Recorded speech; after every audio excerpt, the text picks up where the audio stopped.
Mən icazənizlə birinci Elçin bayramı ilə başlayaram. Çünki məni bu sual maraqlandırır. Biz niyə kredit tələsinə düşürük? İndi də kredit kartları vasitəsilə. Deməli, əvvəla ölkənin kredit bazarında vəziyyət o dərəcədə acınacaqlı deyil. Deməli, ümumi kredit portfeli 30 milyarddırsa, problemli kreditlər yarım milyarda yaxındır. Bu 60'da 1'dir. Burada deməli əsas problemli kreditlərin 3'də 2'si təxminən biznes kreditlərinin payına düşür, əhalinin payına az düşür. O da istehlak kreditlərindən bağlıdır. Maraqlıdır ki, 2010-cu illərdə bir istehlak krediti bumu yaşanmışdı. İndiki həcmə yaxınlaşmışlarsa 8-9 milyardlıq. Sonra azalma getdi. 5 il qabağa qədər. Hə, 2015-də çox məşhur, hətta biz 2 milyard borc 2000'lərdə hardasa düşmüşdü 3 milyard civarına, 3,5 civarına. İndi hazırda 8 milyardı keçib. Səhv eləmirəmsə 8,5 milyard yenə də bu istehlak kreditlərinin həcmidir.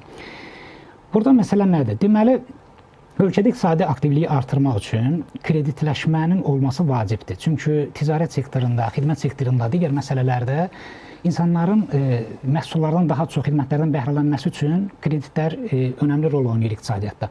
Amma bu stabil iqtisadiyyatlarda effekt verir. Məsələn, Amerika kimi ölkədə əhalinin bütün alış-veriş əməliyyatları kreditlər üzərində qurulub. Hətta aparılan hesablamalara görə 62%-dən artıq Amerikalı növbəti 30 illiyini indidən xərcləyib. Yəni 30 illik müddətinə kreditlər götürüb. Kredit nə deməkdir? Gələcəkdə qazanacağımız ehtimal olunan pulları indidən xərclənməsi. Yəni bu gələcəkdə qazanacağımız pul deyil, gələcəkdə qazanacağımız ehtimal olunan puldur.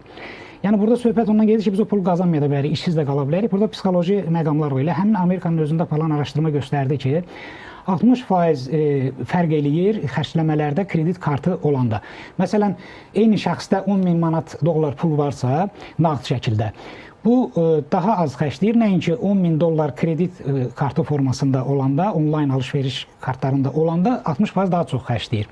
Bu bir növ psixoloji stimullaşdırmadır. İnsan gözlə görməyəndə əldə verdiyi pulu psixoloji olaraq kartdan, hesabdan verərəm prinsipi ilə ödəyir və sonra problemlər yaranır. Amma bəzi ölkələrdə bu stabil iş yerləri, yüksək maaş, gəlirliyin fərqli növləri olduğuna görə insanlar kreditdə ağır vəziyyətə düşmürlər. İşini dəyişir, başqa yerdən ödəyir. Amma bizim kimi qeyri-stabil və maaş aşağı az olan ölkələrdə bu problem yaradır. İnsanlar ümid olur ki, mən burada işləyirəm 1000 manat maaş alıram, gedir tutaq ki, bağlı telefon, televizor və s. götürür, 300 manat ayda ödəyəcək məsələn. Bir neçə şey götürdü.